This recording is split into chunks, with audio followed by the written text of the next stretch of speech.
evacuation centres and friends' homes. Tributes are flowing in for Margaret Whitlam, wife of former Prime Minister Gough Whitlam. She died this morning at St Vincent's Private Hospital in Sydney, aged 92. He's described her as his greatest appointment and in a statement today said she was the love of his life. Margaret Whitlam is being remembered as a remarkable woman, intelligent, opinionated and an advocate for women's rights and social issues. Oh, she was very outspoken. Certainly she made it quite clear in her attitudes towards women's rights to have abortions. She even believed that marijuana should be legalised. Margaret Elaine Dovey was born in 1919 at Bondi in Sydney's east, the daughter of a Supreme Court judge. She was a talented athlete and swam breaststroke for Australia at the 1938 Empire Games.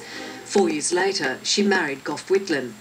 It was a modern marriage before its time. She proved that it was possible to be one half of an enduring partnership, but at the same time be very much a woman in your own right.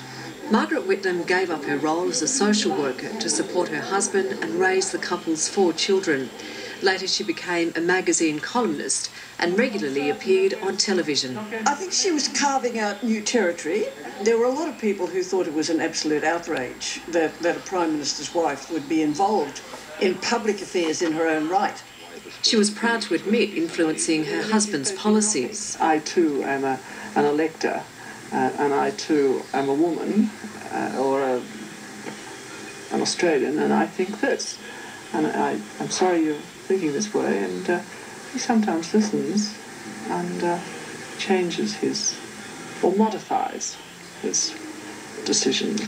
But Gough Whitlam chose not to take her advice when he appointed John Kerr as Governor-General. Well, may we say, God save the Queen.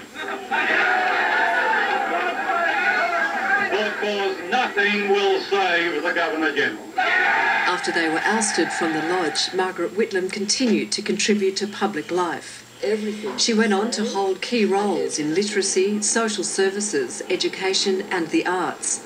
In 2007, Margaret and Gough Whitlam were made life members of the Labor Party.